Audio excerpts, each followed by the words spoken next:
Buenos días, bienvenidos a Controversia TV, el canal de política y cultura alternativas.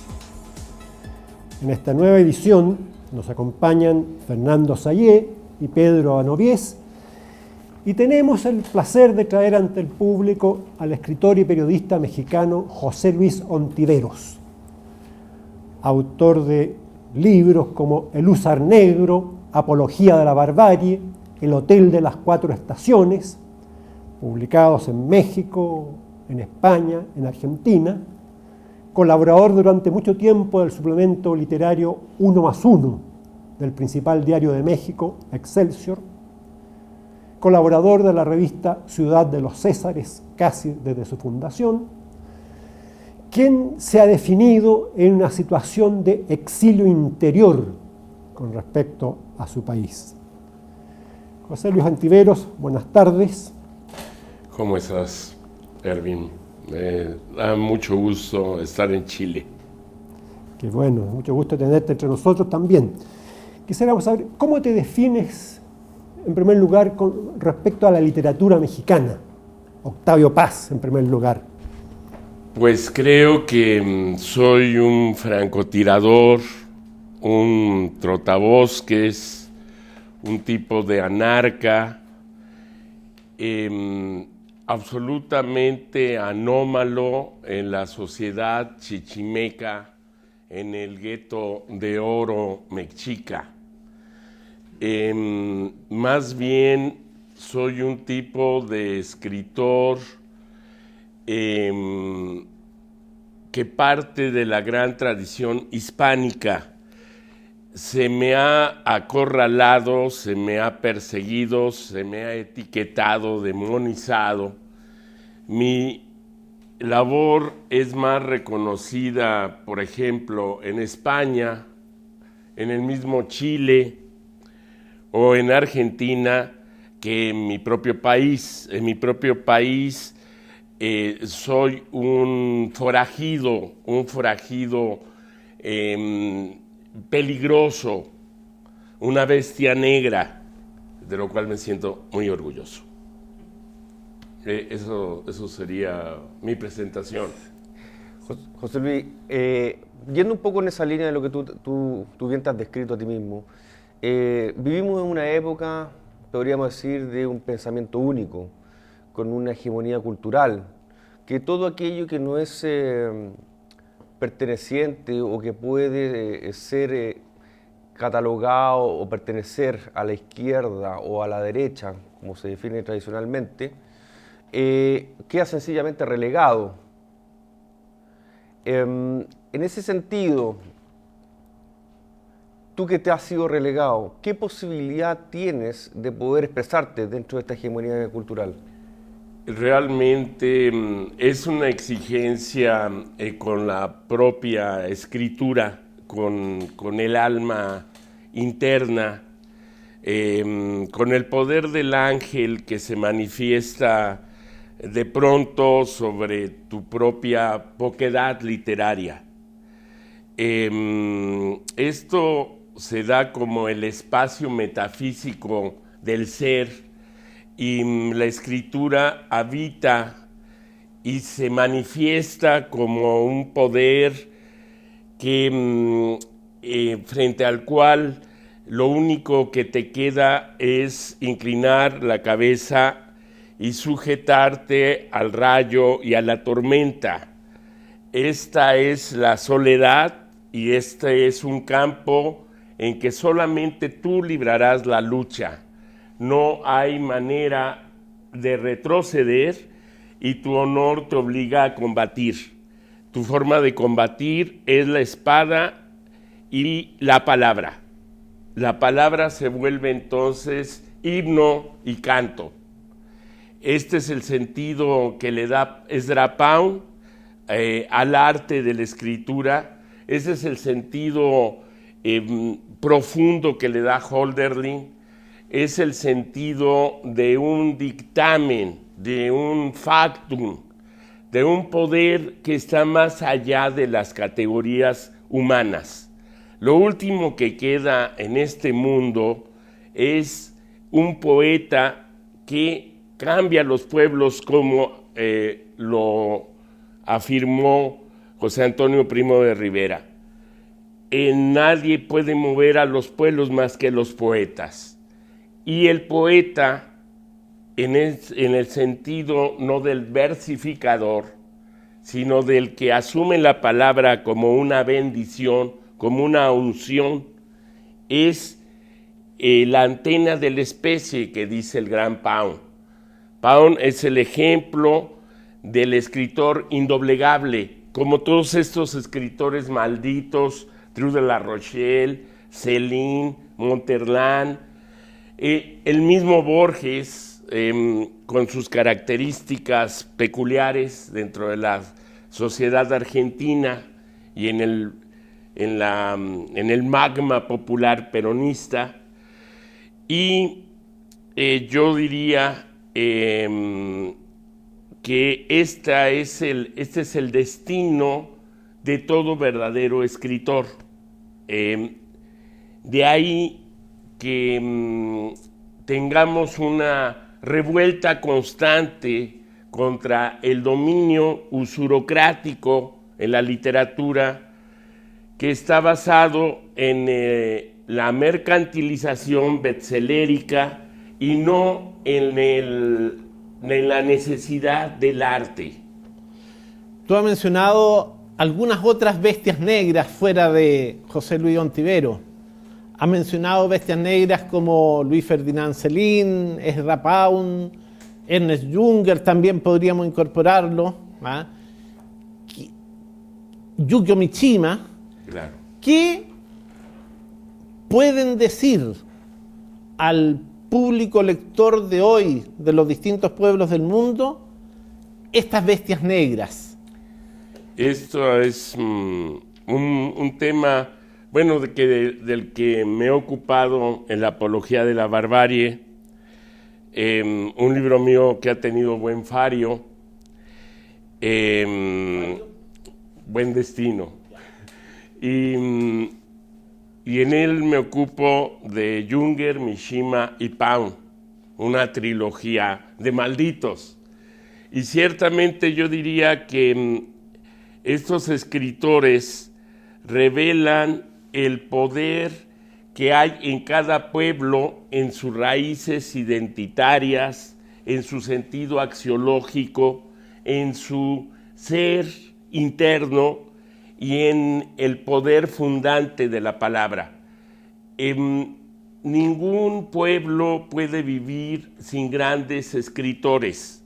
Los grandes escritores deciden subterráneamente desde sus buhardillas el destino de los pueblos, aunque crean que son los plutócratas o que son unos círculos oscuros del poder de la sierpe de Sión. No, son los escritores los que conciben el mundo. En las palabras está contenida la entraña misma del ser. ¿Y qué obra puede surgir de esa herencia? De la herencia de un Junger, de un Mishima, de un Céline, de un Ontivero. Realmente son paradigmas. Vamos, Ontiveros tiene una estatura muy reducida frente a esos grandes hombres y frente a esos enormes escritores.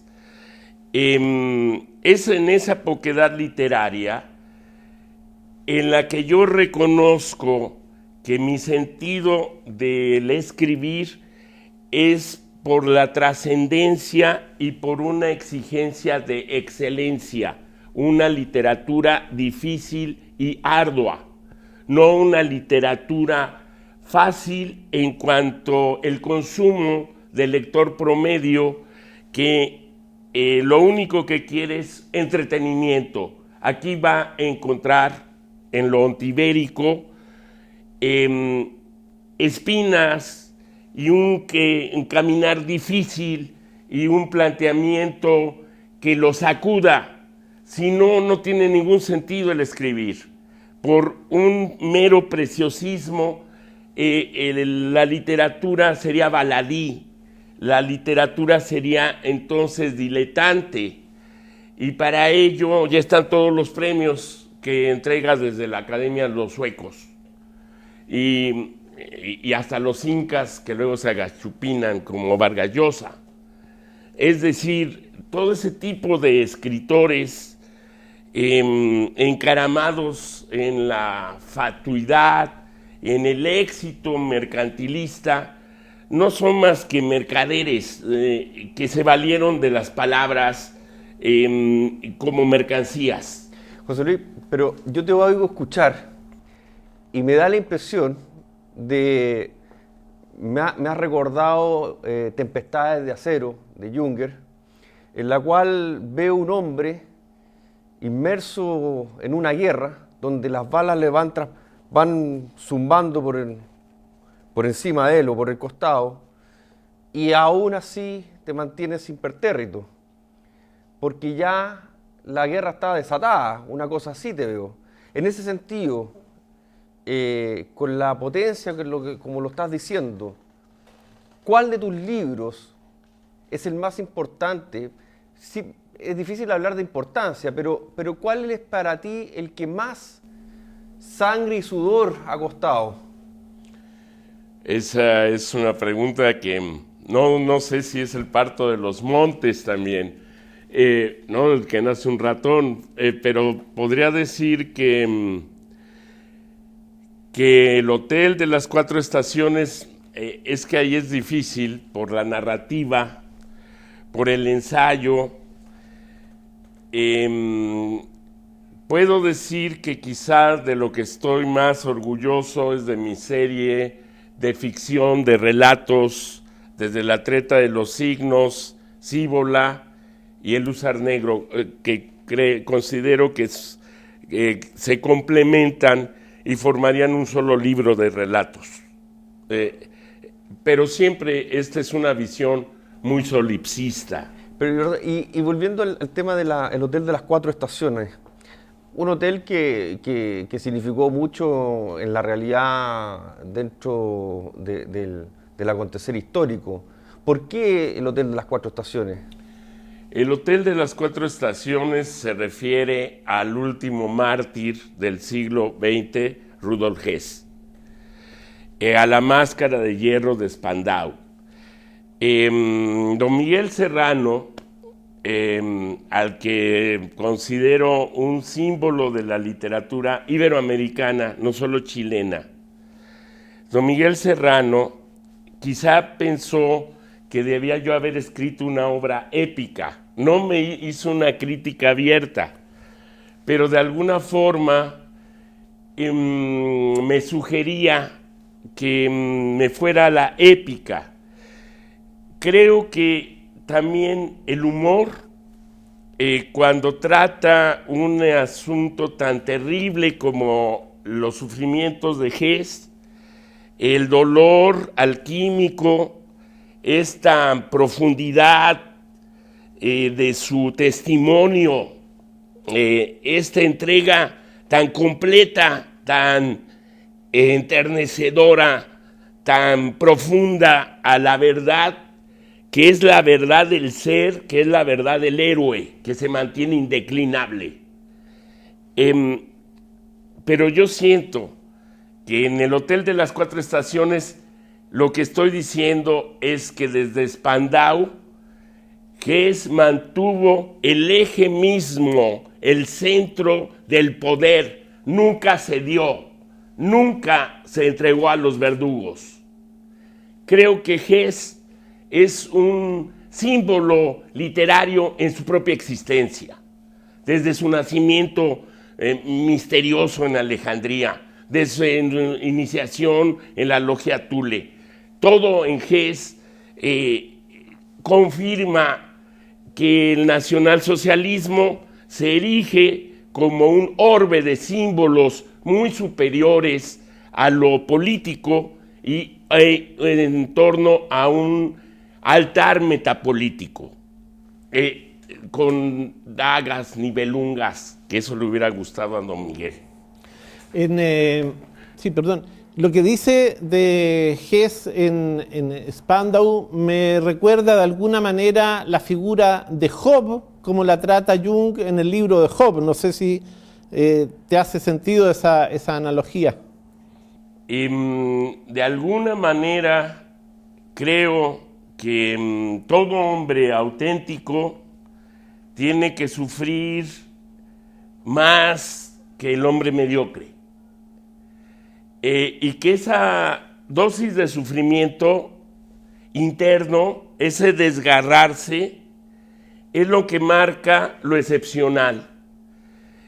Y las tentaciones y la locura y las perversiones y las sombras acechan y buscan destruirte porque eres distinto. Entonces el sufrimiento va a ser más duro, va a ser más cruel.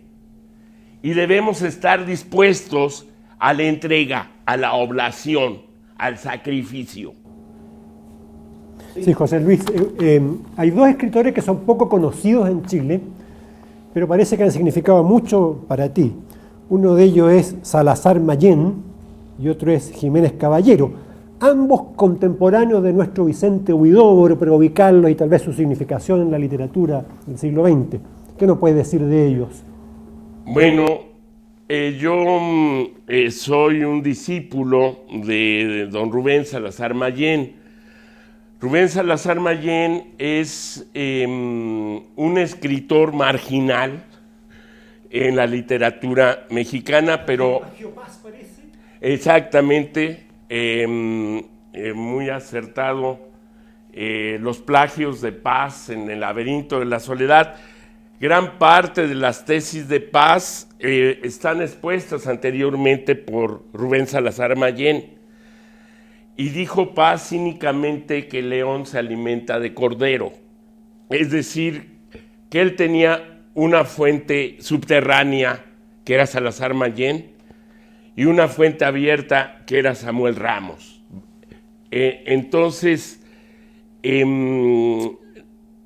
la trascendencia de Salazar Mayén es que siempre es más que anarca, en el sentido de Junger, anarquista, pero pasa del comunismo, es el creador del primer partido fascista en México, Acción Nacional Popular, en 1934, de línea corporativa italiana.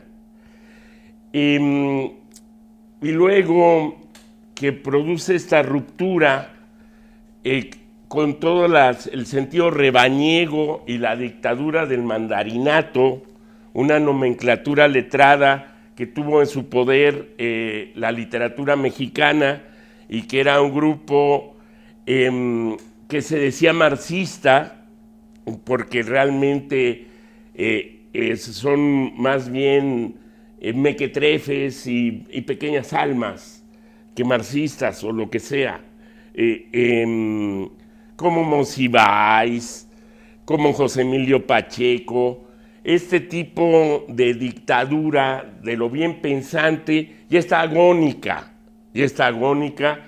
Podríamos decir que Salazar Mayén marca una ruptura y una capacidad de establecer un propio camino, un verdadero compromiso con la verdad íntima.